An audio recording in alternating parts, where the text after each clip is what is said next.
Welcome to the Working Tools Podcast, where today we will have a discussion of balloting on new candidates.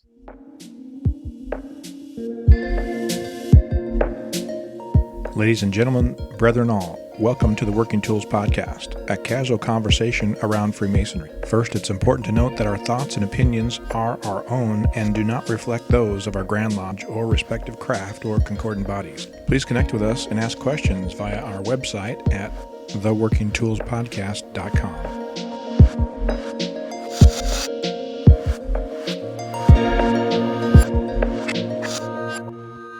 Today on the Working Tools Podcast, we have the same four guys we have every month. I'm Matt Appel. I'm a member of the Mill Creek Lodge number 243 in Montlake Terrace, Washington. We also have Worshipful Brother Jarrod Dunham from Penticton number 147. Very Worshipful Brother David Colbeth from King Solomon number 60 in Washington. And sorry, Jared's from Canada or BC. And I'm not sorry, I'm from Canada. No, and then Worshipful Brother Stephen Chung, also from Canada, the awesome place that I like to go to. So where we're all sorry. We've lost all of our Canadian listeners now, and I apologize. We probably should do that again, but I'm not going to. So we're going to roll on here. So we were just having a discussion in the blue room, if you want to call it that, the pre-recording discussion on people getting blackballed, which I guess, from what I understand, is a term that actually comes from Masonry, from the process of coming into a lodge, and it is for non-Masons. Essentially, at least here in Washington, and we'll discuss the differences here in a second, when you submit a petition to join, the lodge votes on your petition to join, and in that voting process, one no vote will keep you from joining the lodge. And I know that it varies from jurisdiction to jurisdiction, so I guess up in BC and Yukon, what is it? How do you guys run it? Is it also one? Or? No, it's for initiations, it's 2. For an affiliation, it's 3. So I guess they assume that if you're a member of another lodge and you want to affiliate with a second or third or whatever lodge, that I guess at least 3 people in that lodge have to dislike you enough for you not to be able to get in. So I guess, you got to be some kind of bad person. So do you guys see people getting not balloted in frequently? Does that happen very often? I've personally never gone through a ballot where there's been a black ball. Those candidates usually get weeded out before the balloting process. Right. And yeah, so usually it's supposed to, go through a process. I mean, up here, we're required to publish in the notice of our lodge that we're going to be balloting on a particular person. So that has to be gazetted, we call that. And then, so all the membership gets notified, and really all the district does too, because we end up sending our notices out to the secretaries of each lodge.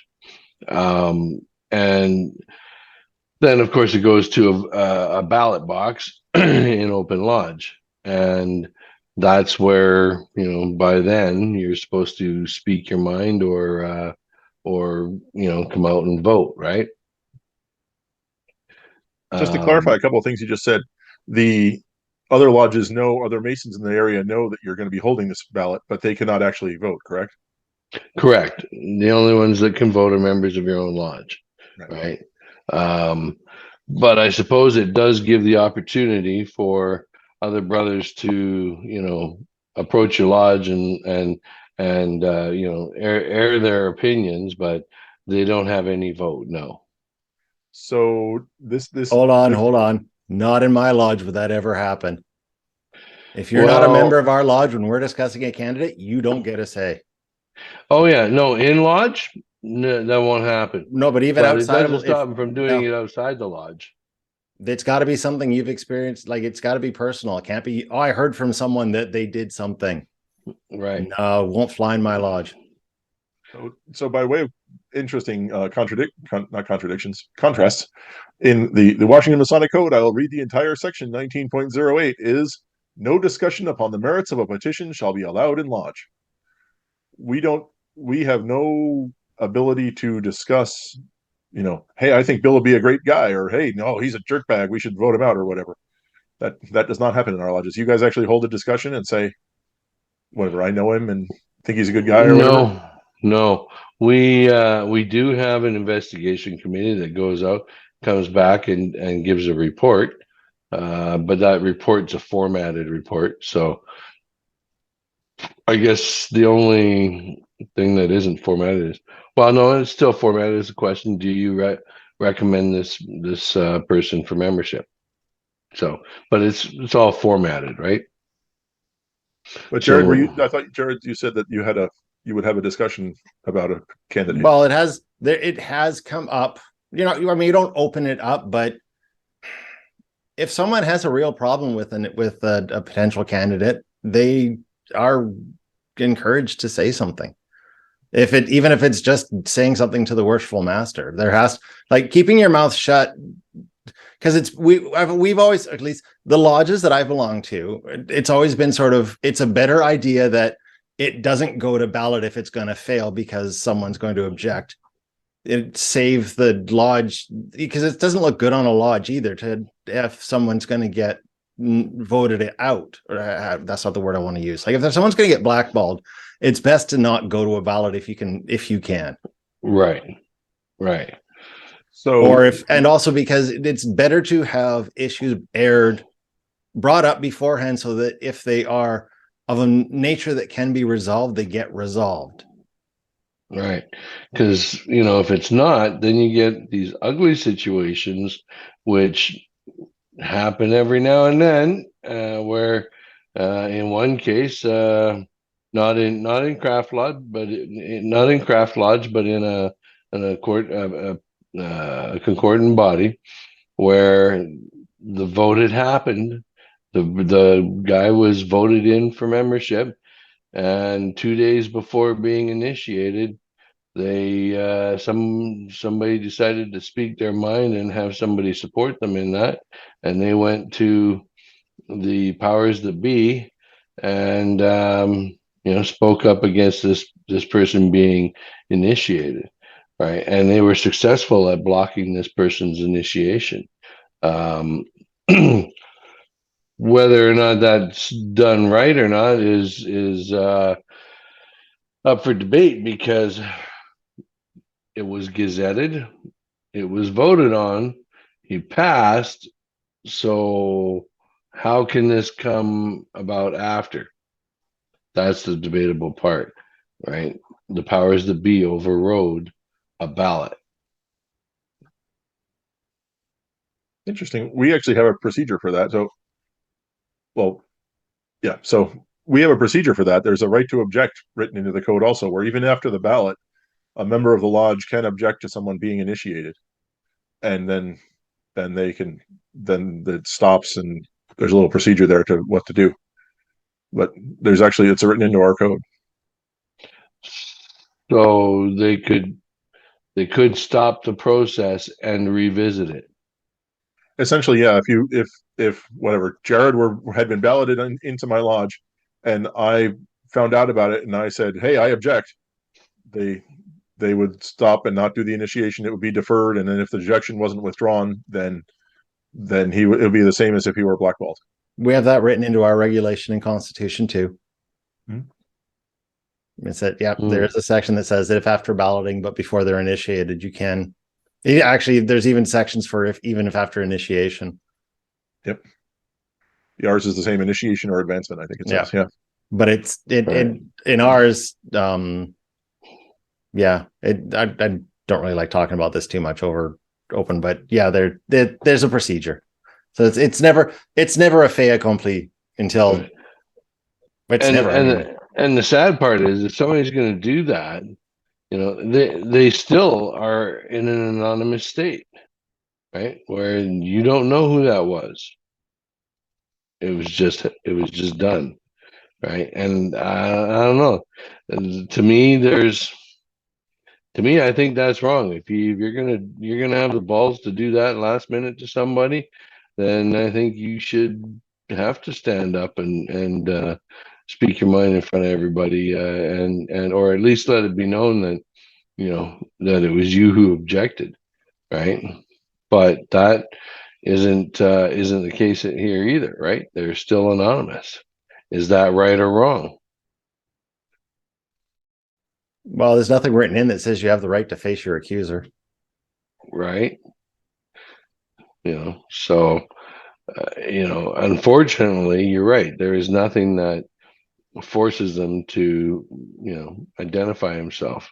But having said that, also in a balloting balloting procedure, there's nothing that says that you have to stand up afterward and say, "Yeah, that was my black ball." Correct. Right. So yeah. In that light, though, there is an interesting element in ours. I don't know if it's in yours, that if there is a black ball spread, then you can stand, whether anonymously or not, and say, "Worship Master, I think I may have voted incorrectly," to force a reballot. But that's because you guys only have one black ball. You see here, I think if there's one black, because I've never seen it happen, but I've heard members talk about this, that if there is a black ball for an initiate, they usually reballot to make sure that someone didn't make a mistake. Yes. So I've actually seen it happen in my lodge. The one blackballing that I was present for in my lodge, I was junior warden, I want to say, and we spread the ballot, and the people voted, and they come and they show the ballot box to each of the junior warden, the senior warden, and the master. And the master said that the ballot was dark, and so we weren't going to accept the candidate. And someone stood up, like David just said, and said, "Worship Master, I may have voted in error. Gosh, I'm sorry," kind of thing. Probably to force a revote. I don't know where he was or not, one of the people who voted, but there was more than one black cube in that box. So the worshipful master said, "Thank you," and rolled on. And because we didn't have enough people confess to having voted in error. So as you're saying, since you require either 2 or 3, and depending on the vote, if there's a single or less than a majority required, then what happens? You said, does it kind of automatically go to a revote, or what happens? Because I've never been involved in a ballot that has been anything less than unanimous. But I have heard, because I've asked this question before, because I'm curious, and the answer that's usually given to me is reballot, to make sure that, because one could be a mistake. 2, like if you're doing it like a ballot for an affiliation, 2 black balls out of 3 tends to be a little less of a possible error. But if you have 1 black ball, it could be that, we are talking about older gentlemen with bad eyesight and roomy hands that may not grab the right ball, which really sounds bad. I believe they reballot, and if they get the same result, then it doesn't matter, because even if it's anything less than the required for the ballot to be spoiled, it goes through. So interesting that you have to have more than one. You'd think that if there's even a single brother that doesn't want you there, whether it's a candidate or a plural member, that they should be allowed to refuse entrance to that lodge. But again, ultimately, why? Yeah. I don't understand. I almost don't understand the purpose of a black cube, because how should somebody be able to petition a lodge, whether as a new member or as a plural member, having been signed by 3 trusted brothers, that a member shouldn't be denied? As you've been talking, I was looking at the lyrics to "Baby Got Back," and it's and so what's going through my head? "You other brothers can't deny." Okay, but you have to remember now everybody listening is going to go and search up that song. But that's the thing. That's why we have investigation committees, and why you're supposed to know that person who is applying for initiation or affiliation. Right. They shouldn't get past the investigation or past the 6 right. steps process. But the problem is, or process. Okay, but the problem is that you're asking about the one, because the problem is, and I mentioned this, I think when we were talking in the Blue Room, is that the issue I have is with one blackball is that there's a chance that people are voting against a possible initiate for a reason other than a less than, let's just say, a less than valid reason for some reason or another. Oh, well, how could it be invalid if he's a duly and no, I'm talking about an initiate, not a brother, but even a brother. Okay, whatever. I don't really want to pull the race card, but I will pull it out of the deck right now and say that, I have heard people who will say, I will never sit in lodge with a person of certain, and that having only one black ball required to keep someone out that's the problem. I've actually, there's a jurisdiction back east, and I can't think of which one it is. It's somewhere on the East Coast, that they recently changed it from one black ball to 3 for exactly that reason. A number of their rural lodges were denying black applicants to black petitioners membership based on nothing else. Yeah, black, gay, I don't know, Muslim, whatever. Yeah, young people who should be welcomed in the craft. Yeah, it should require more than one person to be dissatisfied with them being in lodge. And the other thing is that, as I said, that if someone has a problem with an initiate or another brother, then it's upon them to talk to the worshipful master about that to see if whatever the issue is can be resolved. Unfortunately, under our code, and I had this happen to me when I was worshipful master, I had a brother come up to me and say, if this other brother I've mentioned this before, this other brother from another lodge comes to lodge, I will not be here. And I have to, and under our code, I have to deny the brother from the other lodge entry into our lodge if it will cause disharmony. So, I mean, is it a perfect system? No. But is it better than just having to have one? Yes.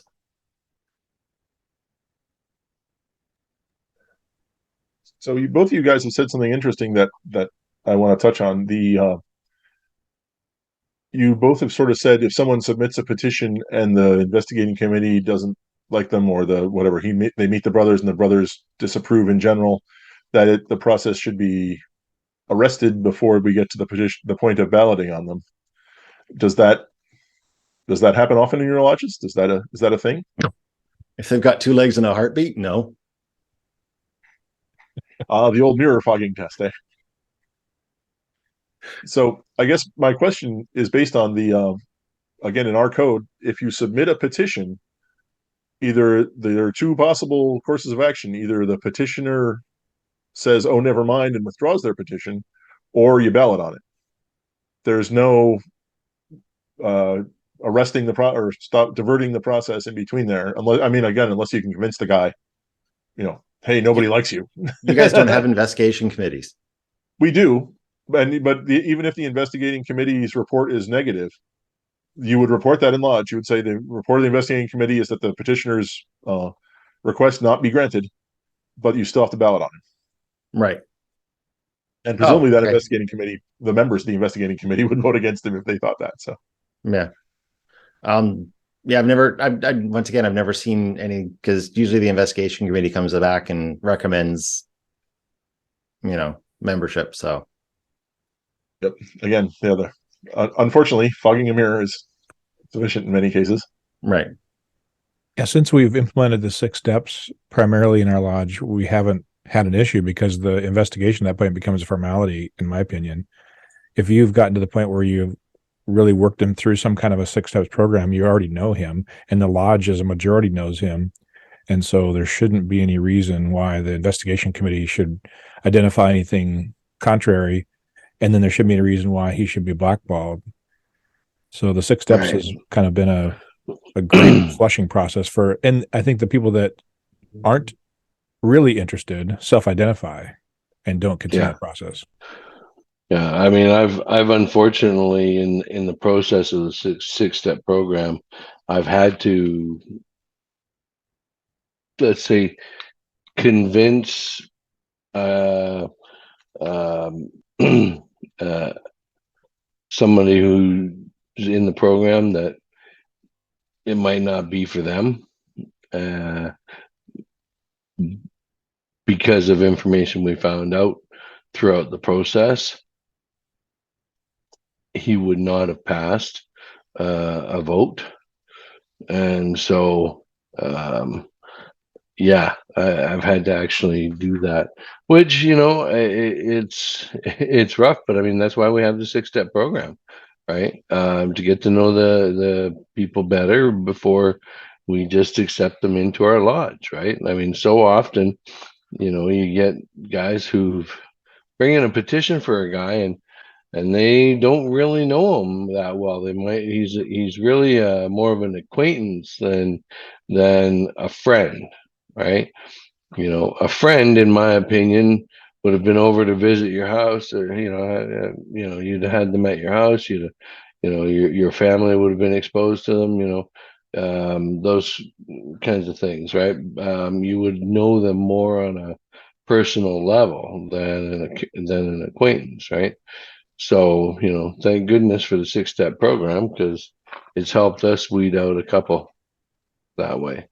But yeah, it's really hard to be the guy that has to go and convince somebody that it's not for them, when all your years you spend trying to convince everybody how great it is and it should be for everybody, right?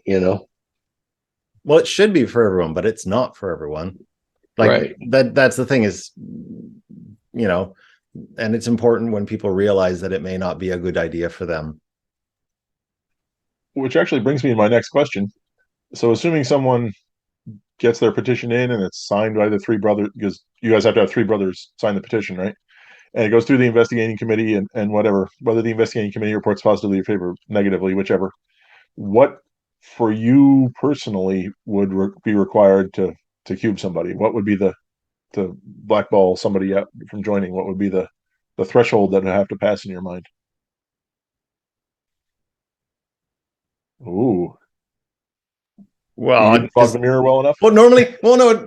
Well, you know how normally they say, like criminal record, but I'm like, even some of those, because that's always been a bone of contention with mine, is that, we had a lodge and one at Headley, we actually had someone who had applied, but then they convinced him not to, because he had convictions for driving under the influence, because he hadn't, but he since then had gone through, done, some kind of counseling and stuff, and had been sober for long. And I'm like, and in my mind, that person has improved themselves and is a good candidate, even if in the past so I would have a hard, I mean, I can think of a couple of people I know that I would blackball, but that's for personal reasons.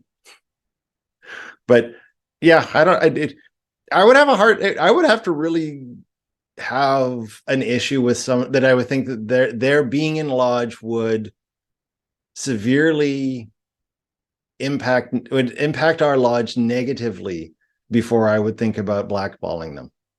I like to think that if there were 3 brothers in my lodge who were willing to sign off on their initiation, that they would know something more than I would about that person, and that unless I really think that person being a member of our lodge would not just impact the lodge, but impact the image of the lodge in the greater public, then I might blackball them. I mean, yeah, it's a serious thing to blackball someone. Yeah. It is. Oh, go ahead. If you get to that stage, if a guy gets to that stage, if you have a good 6 steps process or some kind of initiatic process in place, then there shouldn't ever be a need for a blackball. And so there should be conversations amongst the members in general, as if somebody's coming to visit. I mean, I would think, hopefully, that this person would get the feeling that maybe they're not welcome before that gets to that stage. And should they be able to find 3 people that would sign their petition, then you'd want to have a conversation with those 3 people before that petition gets accepted. I didn't realize, Matt, that I had thought that there was a option when the investigation committee is unfavorable. I didn't realize it had to go to ballot. I didn't remember that. I could be wrong. No, you're right. It is. I'm reading it now. You're right. And I also didn't realize in the next paragraph, it talks that the petition, if it's received by mistake, if the petitioner delivers it and the lodge receives it, then he could withdraw. He could, it's not a withdrawal, it's just a petition by mistake. He can take it back. But if the lodge accepts it and reads it in lodge, then he can't withdraw it at that point either. And I thought that you could withdraw up until the time of balloting, but apparently that's not the case either. So once it's received, I remember years ago, secrets of my lodge here. I remember years ago, a petition got lost. And it was an interesting time in trying to figure out how to handle that. And the petitioner ended up just repetitioning, but it was several months had gone by. And he finally said, "Hey, whatever happened to my petition?" And we said, "Oh, what petition?" And when we kind of did some soft investigating, we found out that it had been lost, supposedly. We think we know why. But again, we didn't have a good 6 steps process at that time either. Right. Well, and 6 steps, now that only catches the new guys. When we talk about affiliations, we don't put guys through the 6 steps. And that's another avenue where a guy can still be blackballed from joining a lodge. You have an investigation process, right?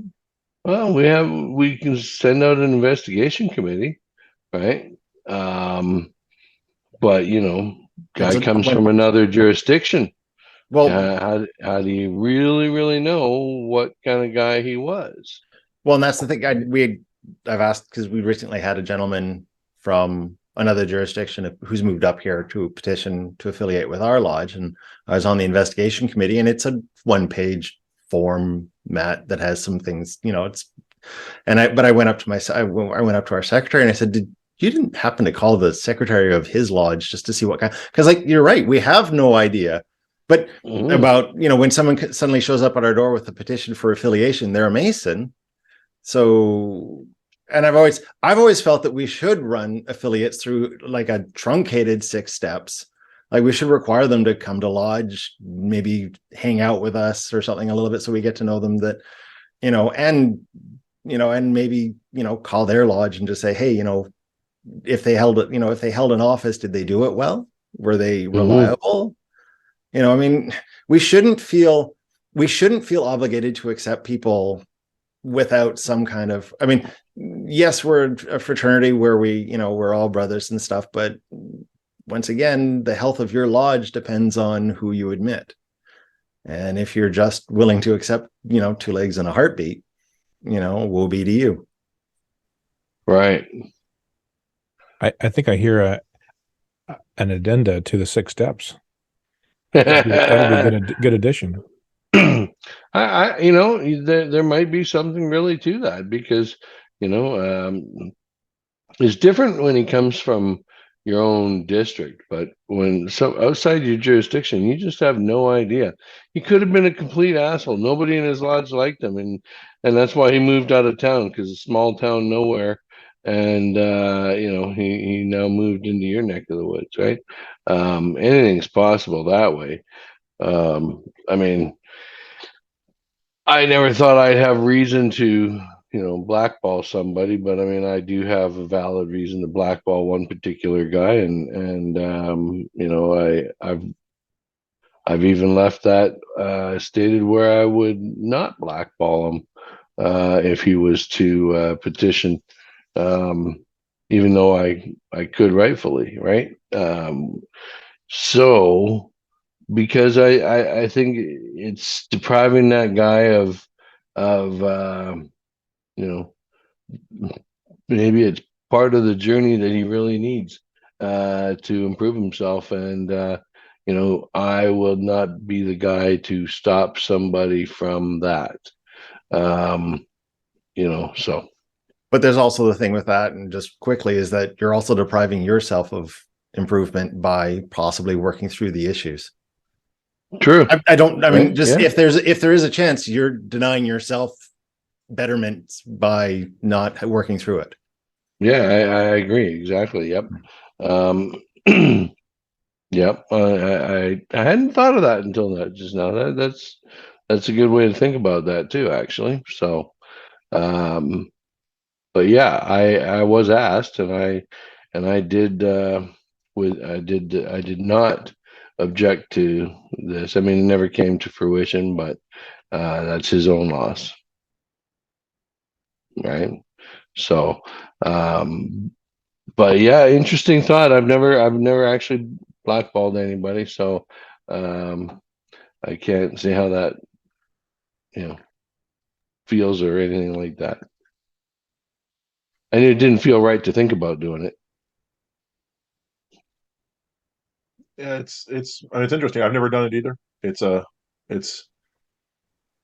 I guess I feel like we should have.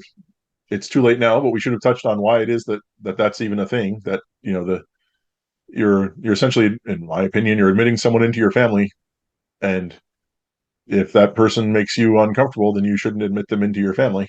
That's basically the Hmm. reason for blackballing, right? Is that fair? Now that I'm putting words in three people's mouths, is that I don't hear any objection, so I'll assume I'm correct. No, I think you're pretty on target with that. Yep. So yeah, I've thought about before what it would take for me to blackball someone, and I've I think along the lines of what Jarrod was saying, I think it would take quite a bit. That I would like to think that Masonry has something to offer most people, and that I have something to learn from most people. But that said, there are some people who are odious enough that I think I would want to prevent them from joining my lodge. I know there are a couple of Masons that I've sat in lodge with that I've thought to myself, if he ever petitions my lodge for full membership, there's no way. um, but would I have caught that person before they became a Mason? I don't know. So, Right. as usual, with Interesting. me having rambled. Oh, sorry. Go ahead, Stephen. That's an interesting, deep question to have to actually ask yourself. So, you know, Yeah. All right. So, but with that, and our informal discussion on blackballing with no article that we just sort of came up with here, I think we hit on a lot of important things. So, food for thought. As always, on behalf of David and Jarrod and Stephen and myself, thank you all for listening to the Working Tools podcast. And please do comment and share your thoughts with us on the various them our social medias. So, with that, thank you and goodbye.